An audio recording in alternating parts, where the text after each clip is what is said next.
The craziest thing is that this is not even the worst year of my life. I used to live in Ottawa.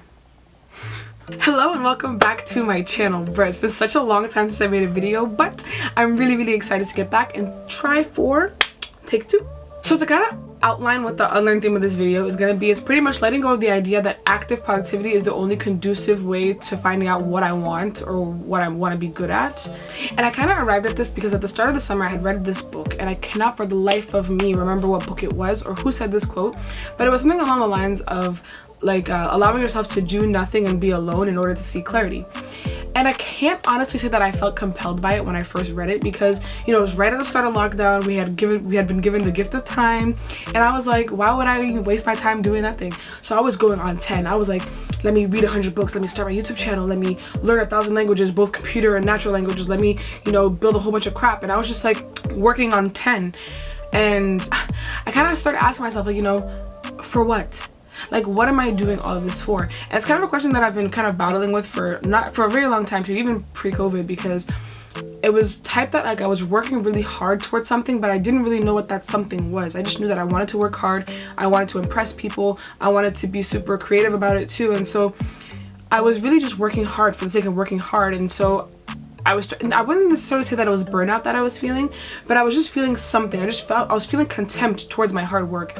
You know, I wasn't really feeling anything towards the stuff that I was doing. And that's like a really important thing for me, is that I need to have meaning and feeling behind everything that I do. Otherwise it's just meaningless, you know? So I was like, you know what? I need clarity. I need to be able to know what I'm working hard towards, because right now I'm just working hard to work hard, and it's not boding well for my physical health, my mental health, nothing. So I decided that I was just gonna do nothing until I, you know, felt something.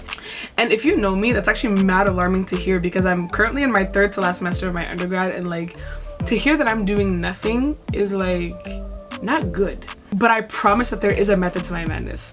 So what I've kind of been doing for the last couple months, I want to say maybe 2 or 3 months, is like I've just been doing nothing. Like I'll wake up, no alarm, no nothing, just wake up when I feel like waking up, get up, make breakfast, go to the gym, go for a walk, read a book, listen to some music, stare at the ceiling. Like the only honestly productive thing that I've done in the last couple months is get up to go to work.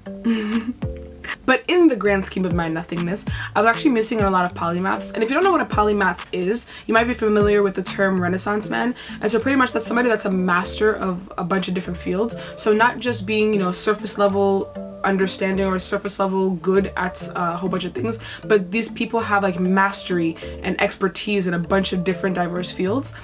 And I guess the most modern day example of a polymath, I guess, would be Stephen Hawking. But I've been pretty much using some of the older ones, especially the European ones, because I don't really have access to Eastern polymaths. Can of worms, to talk about another day. But anyways, going on to the clarity part. The act of doing nothing is actually very different from ending up having done nothing. And let me explain what the difference is. When you end up having done nothing is pretty much when you wake up in the morning with the intention of doing a bunch of stuff. So, you know, you have an entire task list, either you wrote it down or have it in your head, and from the beginning of the day to the end of the night, you are just constantly procrastinating in a constant loop of, okay, let me start in 15 minutes, or let me start right at the 30, or let me start right at the o'clock, and you keep missing those, you know, little checkpoints that you tell yourself that you're gonna start at. And the next thing you know, it's about 2 a.m., you're 13 TV series in, and you haven't done a damn thing all day. That's very different than waking up and telling yourself, you know what, I'm actually gonna do nothing all day. Like, I actually intend to do nothing. And the difference between that mentally is that when you end up having done nothing, your whole day, your mind is completely fixated on the tasks that you just haven't done without actually having done it. But when you allow yourself to do nothing, your mind is pretty much clear of those obligations, and you're really just, you know, sitting in your free thoughts. What kind of got me into wanting to do the doing nothingness for a period of time is that it had gotten to a point where my ending up having done nothing all day ended up reoccurring so often that I was kind of just like, you know, maybe there's a problem here. Maybe that there's something that I'm avoiding in my tasks, and I need to address it. And I think that's a really important reflection to have with yourself if you are going through a rut like that, is that you need to acknowledge that you're like, the whole thing that people keep attributing to laziness necessarily isn't always laziness. There actually might be a problem that you're not addressing, and it's important to address it in order to move forward. And sitting in your free thoughts can actually be a very scary thing. And I know for me, in order for this period of time to be very beneficial for me, I knew that I needed to be able to sit in my thoughts in a non-destructive way. So I did opt to start going to therapy. And I'm not really gonna get into it too much, only because like I just started and I really just started scratching the surface of an extremely long journey ahead of me. But there have just been so many things that I have unconsciously or even consciously been holding on to that I just had a hard time letting go of. And honestly, no matter how many times you tell yourself or read some kind of inspirational quote telling you to let it go or just move on, there are some things that are just so difficult to, you know, move on or let go of by yourself that you really just do need that helpful hand of somebody to help you work through that stuff and honestly just truthfully let it go. And I knew I needed that, and that's why I went to go seek out a psychotherapist and normalize it. And the thing is that I even consider myself to be a very strong person and even more independent, but bruh, it is not by force that you must conquer everything by yourself. Like, I've had to do a lot of things by myself, and I want to be able to, you know, get some help when I need it. And I think that's a very bold thing to, you know, have to admit, that you do need help to get to where you want to go sometimes. And this is like one of the things that I know a lot of people have a hard time admitting they need help with.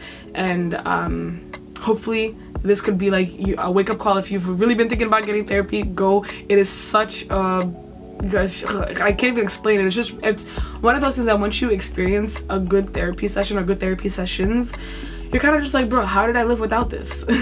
So in addition to therapy too, I've been writing a lot. And so the funny thing about it is that like literally my entire life, I've always kept a journal. Like for as long as I've been able to hold a pencil, I swear to God, I've always had a journal with me. But the thing is that I had the weirdest kind of like encounter with writing is that, obviously when I was younger, I did it a lot. But then as I got older, I started to impose these like really weird restrictions on myself. So it was typed that, you know, I would only limit myself to 2 pages, or I couldn't have, you know, an incohesive, non-followable thought process. So I would rip out pages and make sure I'd reorder my thoughts in the correct order or something. And I also had this weird thing where I wouldn't let myself scratch out typos or scratch out words. So if I messed up on the page, I would just rip the whole thing out and just start over. And like, I want to say it was towards like the end of high school. It started to become so tedious for me to do that I just stopped writing, because like, why would I want to do that? Like, why would anybody want to, you know, constantly be filtered about what they're thinking? So I just stopped doing it. And the thing about letting any overwhelming thought, like whether it's positive or negative, letting any overwhelming thoughts manifest in your body really does take a physical toll. And it was starting to get to that point where it was kind of like almost an unbearable amount of pain that I felt from, you know, accumulating thoughts. And so yeah, I got back into just letting them out, and started writing in this, my beautiful U of T entrepreneurship journal. And yeah, and the beautiful thing about my notebook is that it's not even just a journal anymore. It's become this like multi-purpose just dump journal, because I do everything in this. I diary in it. It's like I write little quick facts or funny jokes or little notes or stuff like that, like just even doodles. Like I have a bunch of stuff in here, like whatever I'm feeling, whatever it's like really intense or really overwhelming, or even just like, you know, lighthearted. I want to be able to put it in here and remind myself of how human I am, which is super I can't even explain like how elated I am by how much progress I've made and how happy I am to move forward with this newfound like appreciation for my potential, appreciation for what I want to accomplish. And yeah, another really coincidental thing that I came across was one of my favorite IG poets.